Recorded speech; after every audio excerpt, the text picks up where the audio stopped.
ये तस्वीरें आप देख सकते हैं, मंत्री रणबीर गंगवा आज करनाल पहुंचे हैं। कष्ट निवारण समिति की बैठक है और ये देखिए मंत्री रणबीर गंगवा आज करनाल पहुंचे हैं। कष्ट निवारण समिति की बैठक है, पहली बैठक लेने के लिए, पहली समस्याएं लोगों की सुनने के लिए आज करनाल पहुंचे और देखते हैं कि किस तरीके से एसपीडीसी उनका जो है स्वागत करते हुए नजर आ रहे हैं। मंत्री रणबीर गंगवा लोक निर्माण मंत्री हैं, वो आज करनाल में पहुंचे और किस तरीके से लोक निर्माण की बैठक है और आज पहली बैठक लेने के लिए करनाल में पहुंचे और किस तरीके से उनका जो है यहाँ पर सांसद से विधायक हैं योगेंद्र राणा वो उनके साथ साथ हैं और मंत्री रणबीर गंगवा आज पहली कष्ट निवारण समिति की बैठक लेने के लिए करनाल में पहुंचे हुए नजर आ रहे हैं। ये कौन है मोदी? ये एक्शन है सर हमारे। आपको पता नहीं, आपको इनके खिलाफ भी कार्रवाई होनी चाहिए। आप कहाँ 150 की बात करें, 150 मीटर की आप विधायकों की बात करें। आप कोई चार्ज नहीं लेना था सर, विभाग ने काम करना था। अभी हमारे जानकारी जरूर अपनी अपडेट रखें। एक्शन साहब आप एक्शन है, इस तरीके की कमेटी के सामने आप बता रहे हैं कि उसके अंदर कि 150 मीटर का चार्ज कौन सा करेगा? आप कौन सा किया इनसे लेकर? पहली मीटिंग हुई थी 17/7 को, साहब कह रहे हैं 18 तारीख को। पहली मिस्टेक तो इनकी यही है, मीटिंग का भी पता नहीं है कितनी डेट में मीटिंग हुई है। सर अभी ये काम इन्होंने कर दिया है सर, और डिपार्टमेंट एक्सपेंडिचर पे हुआ है। इसमें सर 3-4 महीने का डिले जेई के पार्ट पे हुआ है, उसको हमने चार्जशीट कर दिया। ठीक, आगे से इस बात का ध्यान रखें, एसडीओ भी ध्यान रखे, एक्शन भी ध्यान रखे अपने अपने क्षेत्र के अंदर। हम क्या आज के समय में लाइट भी नहीं दे पा रहे लोगों को, वो भी शहर के अंदर पानी। मैं ये पूछना चाह रहा हूँ, आपने मैं 4 महीने से कह रहा हूँ, अभी कैसे लगी? फिर ये कौन सा नया कागज आ गया?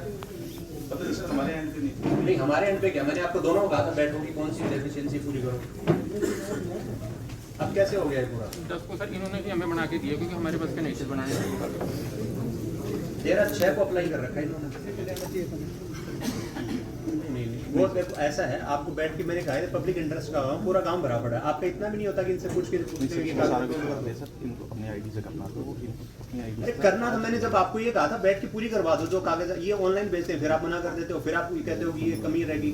नहीं सर, वो सारी की सारी कमी दूर करवा दी। ये बिल्कुल क्या कमियां क्या होती है इसमें, क्या देना होता है ये बताओ मुझे। सर इसमें डॉक्यूमेंट्स अपलोड होते हैं, जैसे डीजीपीएस में आप होता है कि एमएल फाइल्स होती हैं, वो सारे के सारे किसने करना होता है? ये भारत सरकार को करना होता है, आप लोगों को करना होता है। भारत सरकार तो देगी जब आप लोग कर दोगे इसको। जो सब कितना टाइम लगता है इसमें, कब किसका है ये तो बहुत पुरानी है सर, 3 बार 2021 में दे दी सर, 2021 में। चलो आज आ गया 24, जो नोटिस 24 से पूरा हो गया। काम सर 23 में अप्रूव हुआ है, 11वें महीने 23 में हो गया तो भी 1 साल हो गया। 1 साल तक वो कागज अपलोड नहीं कर पाए सर। छोड़ो सर, 6ठे महीने में मेरी नॉलेज में आया था, उसके 15 दिन में तो कागज अपलोड हो जाते हैं। उसके बाद सर कागज हमने सारे के सारे लगते हैं इनके साथ सब ढीला तैयार काम है। मैंने फॉरेस्ट डिपार्टमेंट को कहा था कि आप इनसे बैठ के मेरे को बता दो, मेरे को अभी तक नहीं बताया कि ये कागजों ही चाहिए। तो सारे बता दें। ऐसे नहीं होता कि आप एक कोने में बैठे हो, पब्लिक इनका पूरा गांव पानी का भरा पड़ा है। अब ये अप्लाई हो गया ना, कोई ऐसा तो है नहीं नया कागज लगाया इन्होंने, नहीं अपलोड किया। अब केएमएल है, केएमएल बनवा तो छोटा सा इन्होंने बना के दे दिया सर। जी, इसमें एक सब एक सुजेशन के अंदर मेरी पहले ग्रीवेंसेस की मीटिंग थी जिसके अंदर टोटल 13 शिकायतें थी, जिसमें से 7 शिकायतें पेंडिंग रखी गई है, 6 ड्रॉप कर दी गई है, उनका समाधान हो चुका है। और जो पेंडिंग रखी गई है उसमें अधिकारियों को निर्देश दिए गए कि अगली बार वो उसमें समाधान करके और फिर कमेटी के सामने रखने का काम करें। इस तरीके से आज टोटल 13 शिकायतें जो है यहाँ आई थी।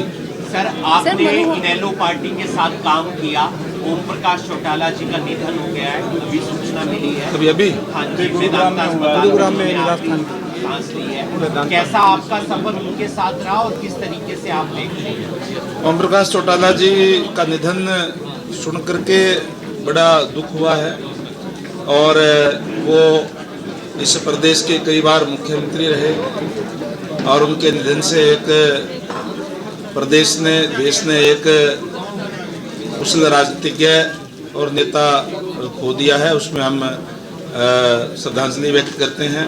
निश्चित रूप से उनके जाने से एक नेता के रूप में बड़ी स्थिति हुई है। सर, सर मोहनलाल बड़ोली का कहना था कि चाहते हैं खनौरी बॉर्डर पर जगजीत सिंह डल्लेवाल की तबीयत रोजाना खराब हो रही है। कल दीपेंद्र हुड्डा भी मिलकर आए।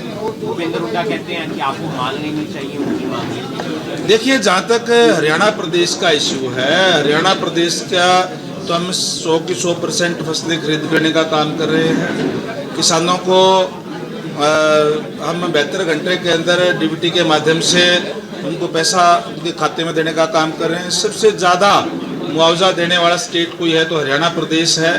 और फिर भी किसानों की मांग के ऊपर हरियाणा सरकार ने माननीय उच्च न्यायालय के रिटायर्ड जस्टिस नवाब सिंह जी के नेतृत्व में कमेटी का भी गठन कर दिया गया। उनकी कोई भी शिकायत हो तो देने के, मेरे ख्याल से हरियाणा का कोई इशू इस टाइप का है नहीं। अगर कोई पंजाब के किसानों का कोई इशू है पंजाब को लेकर के, तो पंजाब के मुख्यमंत्री को उनसे बात करनी चाहिए, उनकी बात माननी चाहिए। मैं समझता हूँ कि ये कोई राजनीतिक इशू नहीं है। इस पे भारतीय जनता पार्टी हमेशा किसानों के साथ रही है, किसानों के लिए कदम उठाने का काम किया है और आगे भी किसानों के लिए जो कदम उठाने की और जरूरत होगी वो भी हम उठाने का काम करेंगे, किसानों को सुविधाएं देने का काम करेंगे। अलर्ट जारी है, धुंध का अलर्ट जारी है प्रदेश में, लेकिन ग्रामीण सड़कों पर अभी भी व्हाइट और जो पीली पट्टी नहीं लगी। प्रदेश के अंदर हर जगह पे हमने पट्टियां लगाने का काम किया है ताकि धुंध के अंदर जो है उनको दिखाई दे, और जहाँ नहीं लगाई गई वहाँ भी लगाई जा रही है। ज़्यादातर काम जो है उसके अंदर हमने पूरा कर भी लिया है। कहीं कोई का जगह रह गई है तो उसको भी लगाई जा रही है। सड़कें बन रही है, साथ ही साथ टूट रही है। कई ऐसी सड़कें जो बनने के साथ साथ ये टूट रही है, चाहे मार्केटिंग बोर्ड की चाहे PWD की है। देखिए, हमने अधिकारियों को ये सख्त निर्देश पहले ही दे दिए हैं कि हमें क्वालिटी के साथ कोई समझौता नहीं होगा। अच्छी क्वालिटी के साथ हम इंफ्रास्ट्रक्चर लोगों को देने का काम करेंगे। भारतीय जनता पार्टी की सरकार लगातार तीसरी बार बनी है। पहली बार प्रदेश का गठन होने के बाद में किसी भी पार्टी की लगातार तीसरी बार सरकार बनी है तो भारतीय जनता पार्टी की बनी है, और इस विश्वास के साथ बनी है कि भारतीय जनता पार्टी जो कहती है वो करती है। हमने हमारी जो सरकार है वो जीरो टॉलरेंस की सरकार है। हम भ्रष्टाचार को कतई बर्दाश्त नहीं करेंगे, ये पहले ही कह दिया गया है। और कहीं भी अगर कोई कोताही बरती गई तो उसमें भी हम सख्त एक्शन लेने का काम करेंगे। सर मोहनलाल बड़ोली का एक बयान था कि किसी को कहीं पे भी जाने के आदेश है, लेकिन किसानों को फिर इसलिए रोका जा रहा है। मैंने कहा ना, कोई कहीं भी कोई जाए वो तो कोई बात नहीं है, लेकिन लॉ एंड ऑर्डर मेंटेन रखने सरकार की जिम्मेदारी है। और जिस तरीके से पहले दिल्ली के अंदर हुआ था जो लाल किले पे चढ़ना और इस टाइप के, तो किसी को इजाज़त नहीं दी जा सकती। बाकी तो जैसे मैंने कहा कि सरकार हमारे किसानों के साथ है और हमने किसानों को सुविधाएं देने का काम किया है, आगे भी देंगे। राहुल गांधी के खिलाफ FIR दर्ज की है। बहुत ही निंदनीय घटना। मैं ये कहूँगा कि कांग्रेस पार्टी एक बौखलाई हुई पार्टी है, और जिस तरीके का घटना, क्योंकि मैं तो खुद पार्लियामेंट का मेंबर रहा हूँ और जो हमारा संसद है वो सुप्रीम है, और वहाँ भी इस टाइप की कोई घटना करती है तो ये कांग्रेस की बौखलाहट है और मैं इसकी कड़े शब्दों के अंदर निंदा करता हूँ। नगर निगम के सर चुनाव है, भाजपा सिंबल पर ही आगे बढ़ेगी? निश्चित तौर पर निगम के चुनाव के लिए भारतीय जनता पार्टी पूर्ण रूप से तैयार है, और निगम के अंदर हम पहले ही सिंबल पे लड़ाते रहे, आगे भी सिंबल पे हमारे निश्चित रूप से हमारे जो कैंडिडेट है वो लड़ेंगे और जीतेंगे। सर करनाल NCR को लेकर ग्रोंडा तक है, लेकिन गाड़ियां पकड़ी जा रही हैं, लोग परेशान हो रहे हैं। रामचंद्र जांगड़ा, उनकी तरफ से बयान आया था कि 700 लड़कियां गायब हो गई, वहां पर नशा चलता था। उनकी बयानबाजी से भी किसान काफी नाराज चल रहे हैं। देखिए, नशा किसानों का नहीं कह रहे, नशा जो है निश्चित रूप से पंजाब के अंदर ज़्यादा है, और वहाँ से जो है अब तक जो रिपोर्टें आई हैं जो है वो उसके अंदर वहीं से आता है कहीं न कहीं, लेकिन किसान को हिंसा करते हैं ऐसा कहना कोई अच्छी बात नहीं है। ना ही अगर रामचंद्र जांगड़ा जी ने कहा है तो आप उनको ज़्यादा बेटर तरीके से बता सकते हैं। वन नेशन वन इलेक्शन को लेकर क्या सर समर्थन है?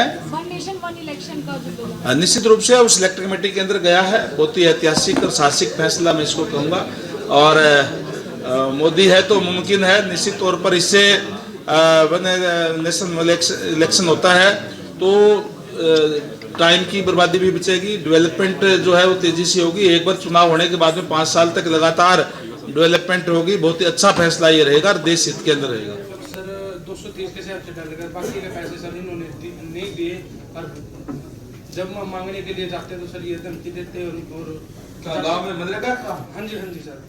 और सर आज तक ना तो सर इस जो ये जॉब कार्ड बना उसमें एक भी दिहाड़ी चढ़ाई है सर, बार माना, अपील भी करिए सर, बार गए भी है ना, एक भी इसमें दिहाड़ी नहीं चढ़ाई है सर। और इतनी यहाँ देखो सर, इतनी एप्लीकेशन मैंने सारी जगह जितनी भी आयोग है सर सभी जगह लगाई है, लेकिन आज तक कोई कार्रवाई नहीं की गई सर।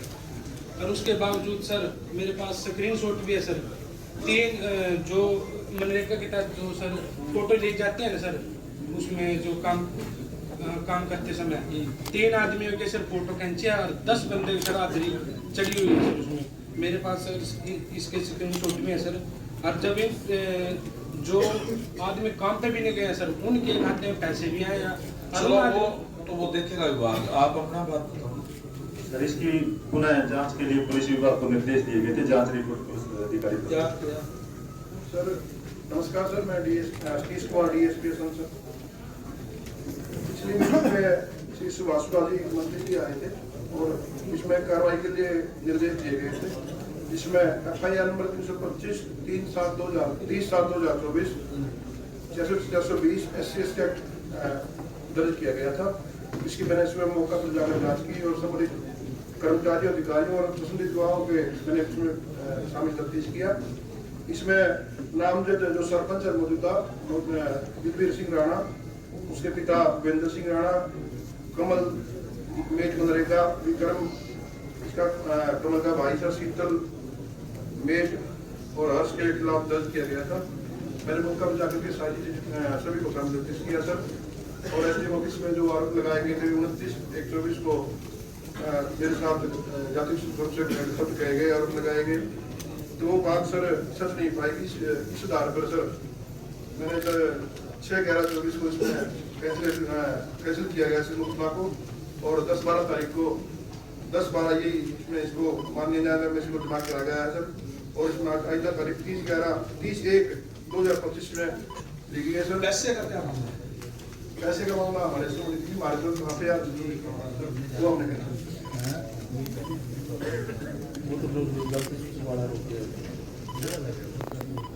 इन्होंने जो किया पुलिस ने तो किया। ये पैसे वाला भी आपने देखा क्या? पैसे वाला देखा सर, जो असेसमेंट आई थी उसी बेस पे हमने सभी पेमेंट डाली है सर। एक काम होता है पैसे मजदूर काम करते हैं जी ने जो प्रक्रिया मत बताओ, सिंपल ये बताओ कि इन्होंने काम ने 14 दिन काम के इस हिसाब से इतने 2200 रुपये इनके पेंडिंग है, क्या 2798 दे दिया नहीं सर, 230 रुपये के हिसाब से इन्होंने पेमेंट डाल दिया सर, 230 रुपये के हिसाब से पेमेंट डाल दिया सर। असेसमेंट आई उसी बेस पे डालेगा सर। 230 ऐसा भी 230 के डाल दिया ना सर, कोई एक बंदे के डाल दिया सर, सभी के 230 के हिसाब से आपने मेजरमेंट देखा है तो उसके साथ ठीक है तो इसमें तो काम किया, जितना मीटर होगा उतना मिलेगा ना, सबको इतना दिया आपको, तो ऐसा नहीं कि बाकी सर सुबह 8 बजे से लेकर शाम 6 बजे तक काम करेंगे सर। 230 रुपये से रेट क्या, जो रेट के हिसाब से डाल रहे होंगे नहीं, 356 रुपये दिहाड़ी सर। 74 है सर, 230 के हिसाब से क्यों डाले? असेसमेंट जितनी करेगा सर, जो काम किएगा वो होगा सर, उसी के अकॉर्डिंग ही पेमेंट। 14 दिन काम करे सर, 12 दिन का पैसा डाल रहा है सर। वो एक इशू है सर, 14 दिन किया है 12 दिन का डालना है, वो एक इंक्वायरी इशू है, लेकिन जो असेसमेंट बेस आई सर वही देते हैं हम सर सभी को। बाकी इस दिन इस जो काम में थे सबका ऐसे विजिट किया? हाँ सभी का क्या काम था, क्या किस काम पे काम किया था सर? उसमें तालाब में काम किया था सर। बाकी लोग आप क्या हो? आप मनरेगा अब तो चेक कौन करता है ऊपर आपके? वीडियो साफ करते हैं। वीडियो से आपने भी देखा है क्या क्या है इसका सिस्टम? कौन से ब्लॉक है? इतना जितने मिसिंग ब्लॉक है सर। मिसिंग ब्लॉक कितने काम मेरे पास अच्छा वीडियो साफ पहले से तो क्या है मामला? नहीं, ये पहले से चल रहा था सर, ये मेरे नॉलेज में नहीं है। नहीं इसका देख लो, देख लो। नहीं आज ये मामला इस सर्विसेज के अंदर है, तो आप जिस तरीके से ये आरोप लगा रहे हैं क्या 230 के हिसाब से इनके पास आए वही पैसा डाले हैं, या इनके हिसाब से इनका ये कहना है जैसे ले लिए 354 और डाल दिए 230? नहीं सर, ये चेक किया क्या? ये ऑलरेडी चेक करके रिपोर्ट बना कर भेजी थे, उसी के बेस पे FIR दर्ज हुई ना सर। ऑनलाइन है सारा डाटा सर, ऑनलाइन है सारा। बिल्कुल सर।